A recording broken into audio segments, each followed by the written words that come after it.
নমস্কার, সম্পার কিচেনে আপনাদের স্বাগত।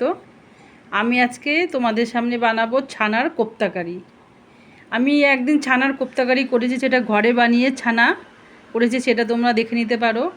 আজকে আমাদের দেখুন ওই ছানার কোপ্তা, এগুলো রেডিমেড দোকানে, পনির ওই ভাজার দোকানে ওইসব ছানার কোপ্তা করা রেডিমেড কিনতে পাওয়া গেছে, নিয়ে এসেছিলো, ঘরে করেছি একদিন, অনেকটা এনেছিল। আবার আজকে একটু তোমাদের সাথে শেয়ার করবো বলে করলাম। এই যে ছানার কোপ্তা যে কিউব কিউব করে করা, দেখো বেশ, এই যে কিউব কিউব করে করা। আমি প্রথমে ভেবেছিলাম কি পনির নাকি, না পনির না, এটা ছানার কোপ্তা করা আছে।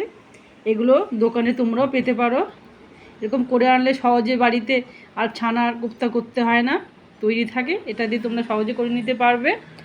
তার জন্য যেমন রসার মশলা, ওগুলো সব আমি কেটে নিয়েছি। যে আলু কেটেছি ডুমো ডুমো করে, একটা বড় সাইজে টমেটো কেটেছি।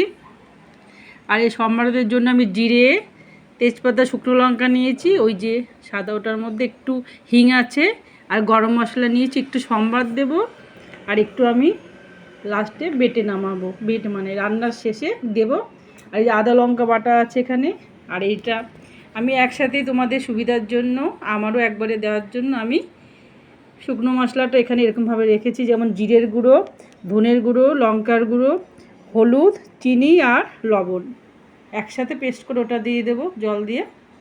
চলো আমি শুরু করি।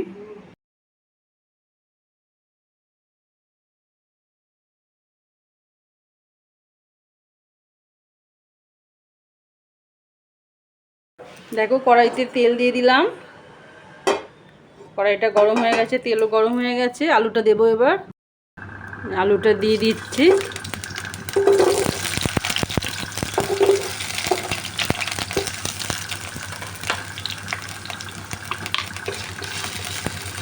এটা পরিমাণ মতো লবণ আর হলুদ দিয়ে ভাজবেন। আলুটা একটু ভাজা ভাজা হলে আমি মশলাটা সম্বাদ দেব। আমার তো কোপ্তাটা কড়াই আছে, এই বেশি সময় লাগবে না, আলুটা একটু ভাজা হোক সামান্য। দেখো আলুটা কিছুটা পরিমাণ ভাজা ভাজা হওয়ার পরে আমি এই যে এগুলো, আর একটু এলাচ, দারচিনি, লবঙ্গটা ফাটিয়ে নিয়েছি, আর এই মশলাটা সাইড দিয়ে দিলাম।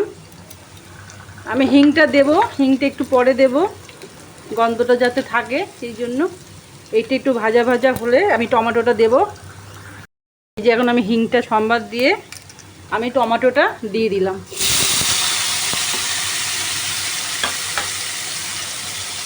টমেটোটা দিয়ে গ্যাসের ফ্লেমটা একটু কমিয়ে নেবেন, কমিয়ে নিয়ে একটু 2 মিনিটের মতো টমেটোটাকে একটু নরম হওয়ার জন্য সময় দিতে হবে। সামান্য পরিমাণে লবণ দিলাম, লবণ তো দেওয়া আছে, এবার একটু হতে থাকবে। দেখো এই যে টমেটোটা বেশ নরম হয়ে গেছে, আমি ফ্লেমটা কমিয়ে রেখেছি পুড়ে যাবে বলে। এবার আমি এই যে গুঁড়ো মশলাগুলো দেব, সাথে আদা লঙ্কা বাটাটাও দিয়ে দেব। মশলাটা দিয়ে দিলাম একবারে, সামান্য পরিমাণে জল, আদা বাটিটাকে ধুয়ে। এবার গ্যাসের ফ্লেমটা একটু মিডিয়াম করব করে, আর এর মধ্যে তো সমস্ত কিছু একসাথে আছে, তোমাদের সবকে দেখালাম। জিরের গুঁড়ো, ধনের গুঁড়ো, লঙ্কার গুঁড়ো, হলুদ, আর চিনি তো একটু বেশি পরিমাণে দেবে। নরম মানে নিরামিষ রান্নাতে একটু চিনিটা ভালোই লাগে, আর এই কোপ্তাকারিতে তো ভালো লাগবে চিনি লবণ দিয়ে, আর চিনিটা দিলে কালারটাও আসবে। এবার এটাকে একটু বেশ সময় ধরে কষাবো আমি।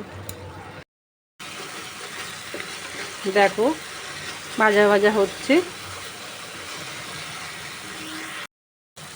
আমি এর মধ্যে যা দিলাম তোমাদের তো সব দেখালাম, আর এটা রোজকার রান্না সেই জন্য এই সমস্তই দিলাম।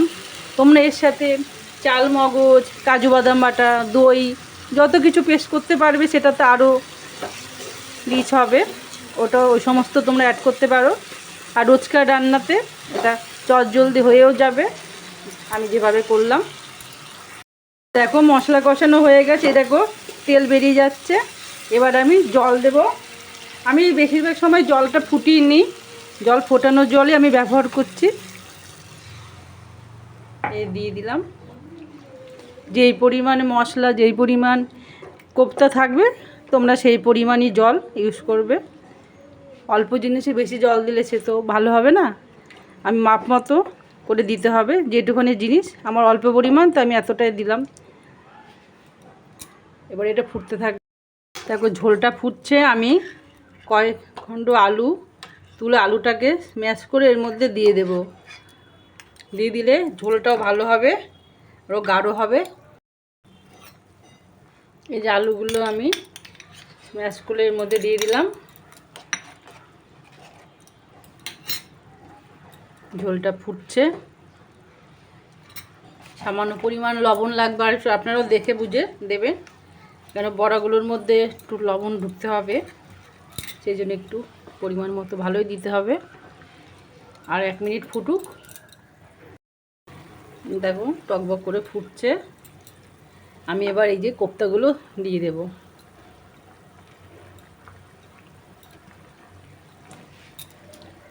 কোপ্তাটা দিয়ে এবার আমি ফ্লেমটা কমিয়ে রাখবো। ধীরে ধীরে ভেতরগুলো চেতে যাবে, কোপ্তাগুলো তো রসে পরিপূর্ণ হবে, এই জন্য একটু মিডিয়াম ফ্লেম করে এটা একটু সময় দিয়ে করতে হবে। দেখুন কি দারুণ লাগছে, দেখুন কোপ্তাগুলো, দোকানের কোপ্তা। আপনারাও ছানা করে ভালো করে আটকেও করতে পারেন।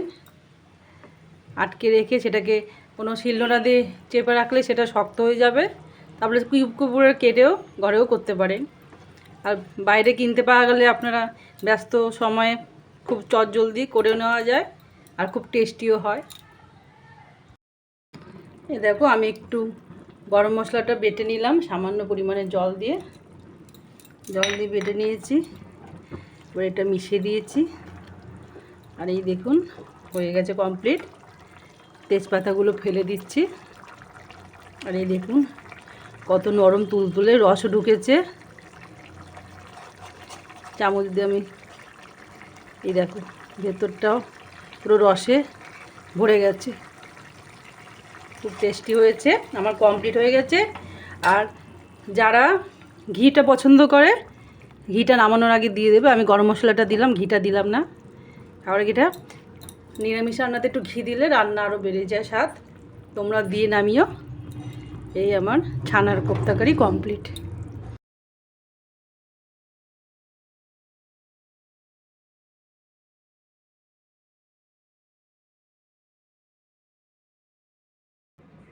এই যে আমার ছানার কোপ্তাকারি রান্না কমপ্লিট হয়ে গেছে। তোমরা বলো কেমন হয়েছে। আর আমি খুব সহজ পদ্ধতিতেই করি, তোমাদেরও খুব তাড়াতাড়ি হয়ে যাবে, একবারে সব গুছিয়ে নিয়ে চটজলদি হয়ে যায়। আর আমার রান্নাটা তোমাদের যদি ভালো লেগে থাকে লাইক কমেন্ট করো, শেয়ার করে দিও।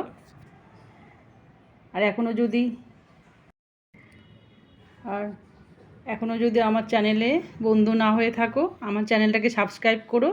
তবে আমি যা রোজকার রান্না তোমাদের সাথে সব আমার মিলবে।